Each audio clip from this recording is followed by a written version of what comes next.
Bharatiya Janata party ప్రధానమంత్రి నరేంద్ర మోదీ గారు చేసింది ప్రజల గురించి, దేశం గురించి, ధర్మం గురించి, సంస్కృతి గురించి, ఇంకా పేద ప్రజల గురించి ఎక్కువ శాతంగా చేస్తున్నా అంటే భారతీయ జనతా పార్టీ ప్రధానమంత్రి నరేంద్ర మోదీ. ఇప్పుడు అందులో కూడా ఒక భాగంగా చూస్తే వక్ఫ్ బోర్డ్ పెట్టారు. వక్ఫ్ బోర్డ్ తో ఒకటే ముస్లింలే కాదు, ఈ దేశంలో ఉన్న అన్ని ప్రజలకి బెనిఫిటే. ఎందుకంటే మన మధ్యలో ఏమేమి వైభావం ఉన్నది అది దూరం వెళ్ళిపోతుంది. ఇంకొకటి చెప్పాలన్నా అంటే వక్ఫ్ బోర్డ్ చెప్పారు. వక్ఫ్ బోర్డ్ పేరు మీద అంటే పేద ప్రజల్లో ఇంకా పేద ముస్లింలు ఉన్నారు, చాలా మంది అమ్మాయిలు ఉన్నారు, ఆడపిల్లలు ఉన్నారు, వాళ్ళందరికీ బెనిఫిటే కదా. ఎందుకంటే ఒక్కొక్కటి దగ్గర వేల వేల ఎకరాల ల్యాండ్ వాళ్ళ దగ్గర ఉన్నది. భూమి మాఫియా లాగా వక్ఫ్ బోర్డ్ పేరు మీద తయారైపోయినారు వాళ్ళు. సో అది మొత్తం దాని మీద ఏమంటే ఒక క్వశ్చన్ మార్క్ పడిందన్న. ఏమంటే దాని మీద ఏమంటే ఎవరెవరి దగ్గర ఎకరం ఎకరం భూమి ఉన్నది వక్ఫ్ బోర్డ్ పేరు మీద పేద ప్రజల దగ్గర నుంచి, ఇంకా ఓపెన్ ల్యాండ్ గవర్నమెంట్ ల్యాండ్ ఉండే ఆడ నిలబడేసి నా జమీన్ నా ల్యాండ్ అంటే కొన్ని మంది దోచుకొని వాళ్ళ పేరు మీద వక్ఫ్ బోర్డ్ పేరు మీద పెట్టుకున్నారు. అది మొత్తం ఇప్పుడు ఏమంటే ఆ లెక్క కింద వచ్చేస్తుంది.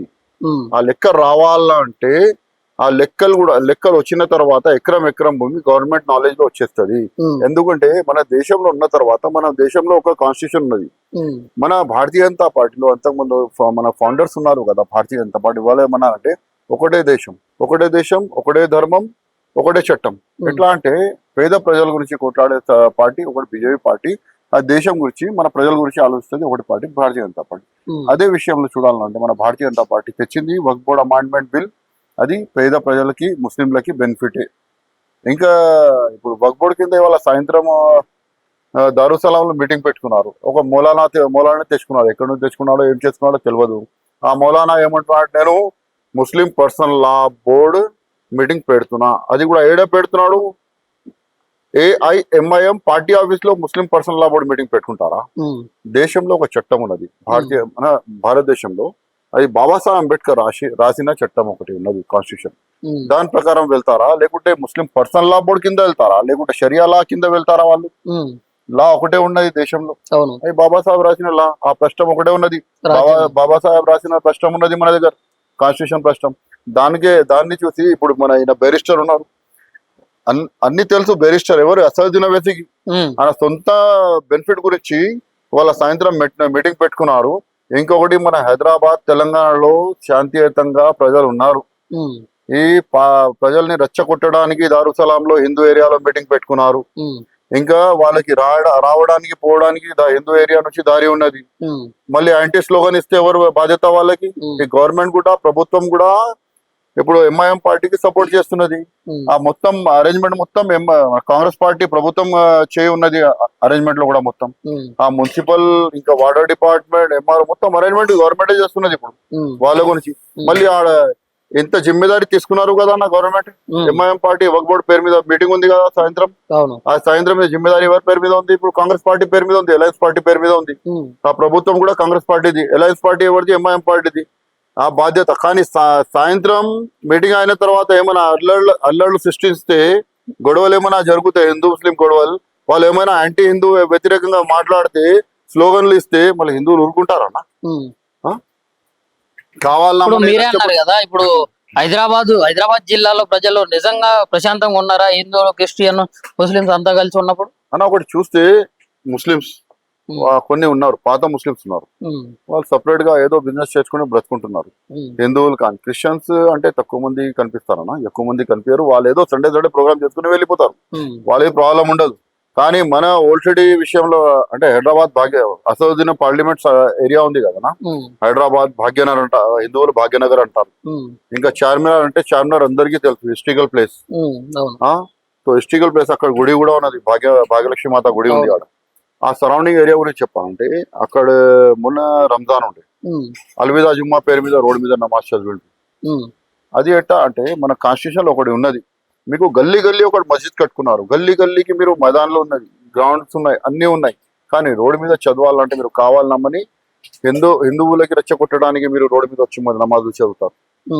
అంటే కాన్స్టిట్యూషన్ పరంగా లోపల ప్లేస్ సరిపోక కూడా బయటకు వచ్చి చదువుతారు కదా కొంతమంది. అవునా, మస్జిద్లు కడతారు. గల్లీకి ఒక మస్జిద్ కట్టిండు, ఏడొక మస్జిద్ కనిపిస్తుంది, ఏడొక మస్జిద్ కనిపిస్తుంది. ఏడోపోకుండా మధ్యలో ఎందుకు రోడ్డు మీద అన్న? బాదుపురా చూస్తే మొత్తం బ్లాక్ చేసిండు, కిషన్ బాగ్ మొత్తం, మిరామ్ ట్యాంక్ మొత్తం ఎందుకు చేస్తారన్నా రోడ్ బ్లాక్ చేయాలన్నా? ఇంకా వాళ్ళకి హారన్ వస్తే కూడా వాళ్ళు ఏం చేస్తారంటే మాకు హారన్లు వస్తున్నాయి, మాకు నమాజ్ వినపడతలేదు, మీరు డిస్టర్బెన్స్ బంద్ చేయండి అంటే రోడ్ బ్లాక్ చేయాలన్నా వాళ్ళ గురించి?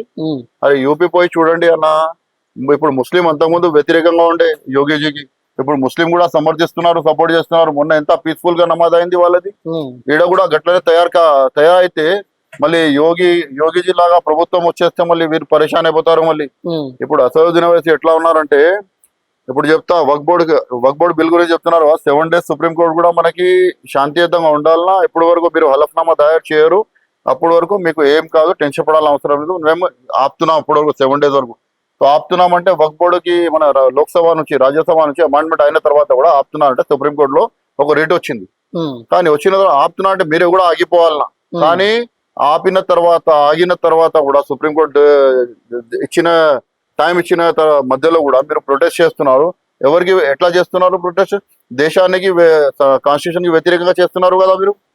ఈ 7 days మధ్యలో ఏం చేయకూడదు. కానీ 7 days మధ్యలో రోడ్డు మీద వచ్చేస్తారు, స్లోగన్లు ఇస్తారు, ధర్నాలు చేస్తారు, ప్రొటెస్ట్ చేస్తున్నారు, బ్లాక్ బ్యాడ్జెస్ పెట్టుకుని రోడ్డు మీద తిరుగుతున్నారు. ఏమన్నా కావాలన్నా మరి ఇట్లా సృష్టిస్తే బాగుండదు కదా. అది మీరు హిందూ ముస్లిం చెప్తున్నారంటే హిందూ కూడా మీరు సపోర్టింగ్ గా ఉన్నారు, ముస్లిం కూడా సపోర్టింగ్ ఉన్నారు అని చెప్తారు మీరు. ఇంకా మన దళిత్ ముస్లిం జేమీం అంటారు, కానీ జేబీం ఏడపోయిందన్న. మీరు ఆ మేము చెప్పేసి ఏమైనా అల్లర్లు సృష్టిస్తే అరే మీరే సపోర్టర్ ఎవరికి ఆపేస్తారా వీళ్ళని మీరు? ఆ గొడవలు జరిగితే ఏమైనా అయితే ప్రాబ్లం ఎవరు బాధ్యత దానికి? పాత ముస్లింస్ అయితే ఎంఐఎం పార్టీకి సపోర్ట్ చేయరు. ఇంకా కడుపు కూడా ఇంకా మైండ్ కూడా నిండిపోయింది వాళ్ళది. ఇట్లా వాళ్ళు ఎంఐఎం వాళ్ళు పోతున్నారంటే కళ్ళు ఓపెన్ చేసి కూడా చూడ పక్క నుంచి వెళ్ళిపోతారు పాత ముస్లిం అంతా. ఇప్పుడు ఏమంటే వాళ్ళకి ఎంఐఎం పార్టీ ఏం చేస్తున్నది, మనకి రచ్చగొట్టి ఇంకా ఓన్లీ ఖాళీ హిందూ ముస్లిమే ఉంటది, వీళ్ళకి ఏముండదు, ఖాళీ వీళ్ళకి బేగారు వీళ్ళతో తిరిగి ఇంకా మనం ఫ్యూచర్ లో కూడా డెవలప్ కానిస్తలేరు.